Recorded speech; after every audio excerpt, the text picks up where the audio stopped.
for this PSG gone through Enterprise Singapore. And if you are eligible for this PSG solution, this SFEC will then be a add-on to the funding by PSG. So the 80% funding by PSG, if let's say you are eligible for it, then SFEC will come in and cover the remaining amount that you need to pay. Yeah. So in a way, it's like a rider, like an insurance policy like that. Yeah. Okay. So maybe I have some further questions of the message. So maybe I can just share them lah. So I think there's one question on whether to Joshua, whether there's any other applications beyond engineering and beyond retail and F&Bs for AR and VR or mixed reality applications. Maybe I can invite Joshua to speak on that. Yeah.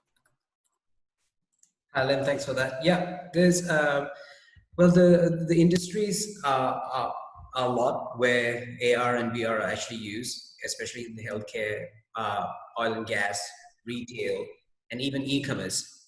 So based on the question, I think one of the ways that a brand or a business or a traditional service can actually grab what's happening digitally is obviously going to e-commerce, and also using things like Facebook Live, which actually gives more product understanding, service understanding. Also doing webinars. So this is the way that in a huge ocean of a lot of information out there, people try to come to one particular platform where they can actually find as much as information as they can. Now, using AR and VR is basically virtual reality allows a person to engage with the customer a little bit more, which is an immersive experience.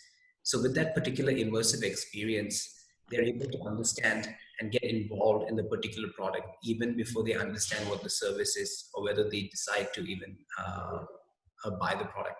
So traditional industries that are brick and mortar industries, most of them are adopting virtual approaches apart from putting up their product information services up on websites and e-commerce. But virtual reality and augmented reality just enhances that particular platform a little bit more, which makes it a little bit more immersive for the particular customer to understand that, yes, I'm making a good decision, or they get more information about a particular service. Thank you. Hope that address the questions. I have one more for Dwayne. Maybe I can just invite Dwayne to share some of any of the companies that, without sharing the name of the companies, who has really tapped on some of this ROTR solutions and package on this. You can share some of the outputs of that session. Okay. So Chi Siang, yeah, thank you for fielding that question. So we have had quite a few companies sign on for this recovery OTR program already. So they range from various industries that have been very hard hit, such as warewashing, so laundry and warewashing, which has seen its business take a big hit because of the lack of tourism and hospitality.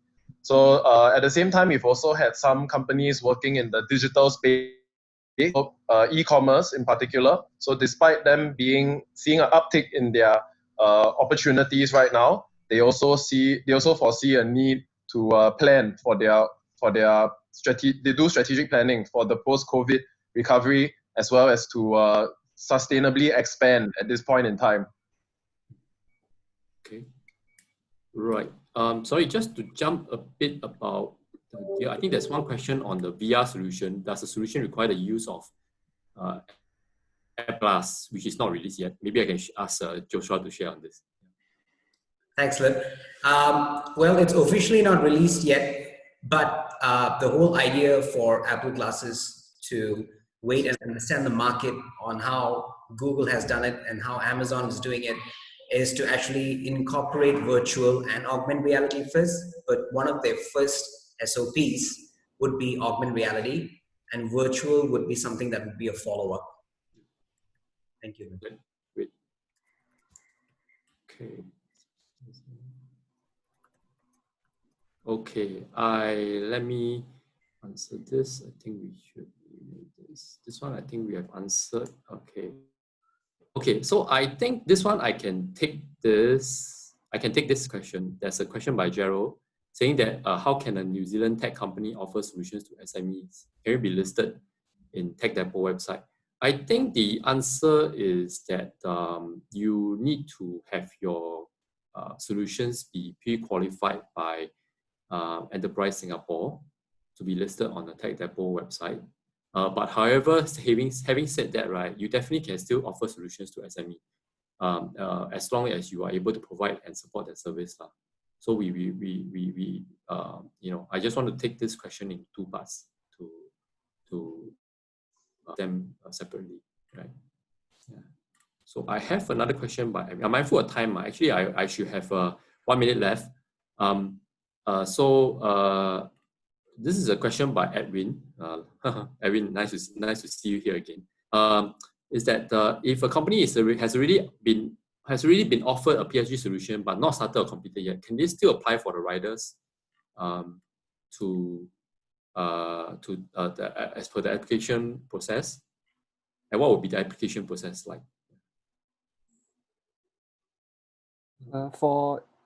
We can invite Aaron to this. Is for, I believe he's asking for SFEC for SFEC. SFEC.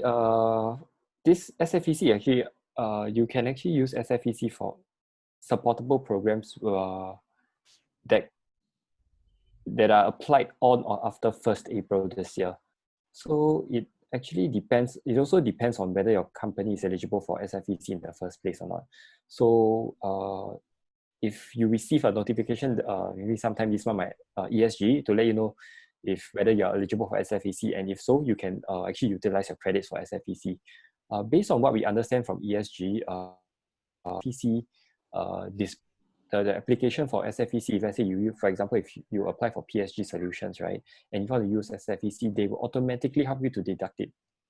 So you don't really need to go into the portal to apply for it. Yeah, but having said that, you can check directly with the ESG officer who you actually reached out to apply for this PSG solution, and they can actually advise you on this as well. Yeah. Right. Thank you. So maybe perhaps I have two more. Maybe perhaps I can invite one last query because I think we are out of time. I will probably invite Dwayne to address the recovery OTR criteria. Then I will maybe perhaps jump over to Mr. Lam's query on the issue about the SFEC qualifying criteria. Yeah. I'll invite Dwayne to speak on the recovery OTR and what's the eligibility criteria. Okay. Thank you, Chi Xiang. So for the ROTR, the eligibility criteria for it to be fully subsidized is that the organization must have had a prior project with A** or be a member of ACCM. So the prior project with A* can include previous OTR, or it can include a T-up, or some other sorts of projects. So of course, to be confirmed, to be sure, please do send us an email or an inquiry so that we can double check. Sure. Right. So maybe I think there is a query by Mr. Lam on the issue with dealing with micro SME. I think this is not a simple question to answer, and I think it's very important because we have a lot of micro SMEs in Singapore. And I do hear you. I mean, Mr. Lam, I think we should really sit down and think and look at your questions and queries and address them. But I just want to share that maybe we may not be able to address or answer or solve this issue here. But maybe I'd just like to hear from Aaron, and maybe perhaps we need to correct me if I'm wrong, Aaron. We may have to take it back to further deliberate on this point. Maybe Aaron, I'll let you share on Mr. Lam's point. Because for SFEC, actually, the eligibility criteria has been reviewed by ESG quite intensively, and we also understand that micro SMEs out there, a lot of them are actually also badly affected by COVID, and even though they might not qualify for SFEC. But actually, Enterprise Singapore, they actually do have this SMEs. They do have SME centers which are actually set up all across Singapore. I'm not sure if you guys have heard of it before. So depending on where your business is located, and maybe be it in the west, in the east, or maybe in central or in the north area, these SME centers, they actually have business advisors located there, and they can actually provide you with one-to-one business consultancy.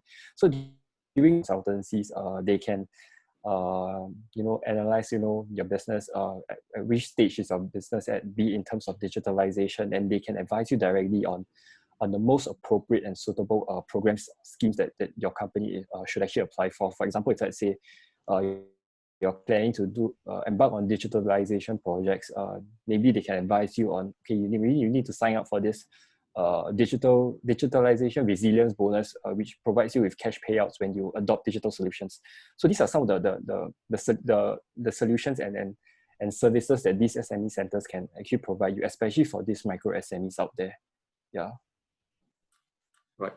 So Mr. Lam, just want to address your issue over here. I think your concern is it's not to be taken trivially. I think if you need to have a bigger and more in-depth discussion, we'll be happy to do so and see how we can assist you on this. So do reach out to us if you want to know more, or you think that we can help you and support you in this moving forward.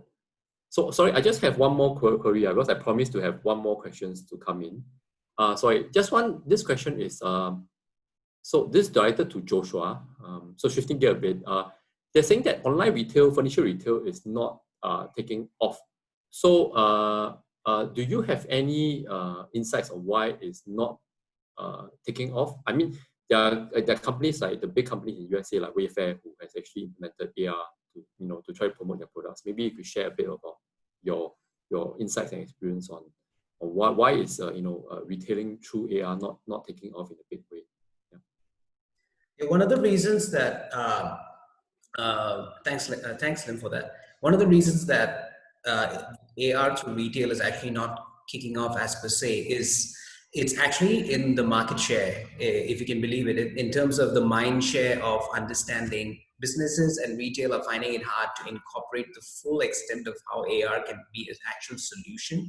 So the customers may be getting an augmented reality solution, but it is not really reaching their particular demand. And this is one of the reasons that because they don't put enough expertise or maybe enough budget behind a solution, sometimes the customer segment can just fall off. And we have seen this trend as well, especially in the past 2 years.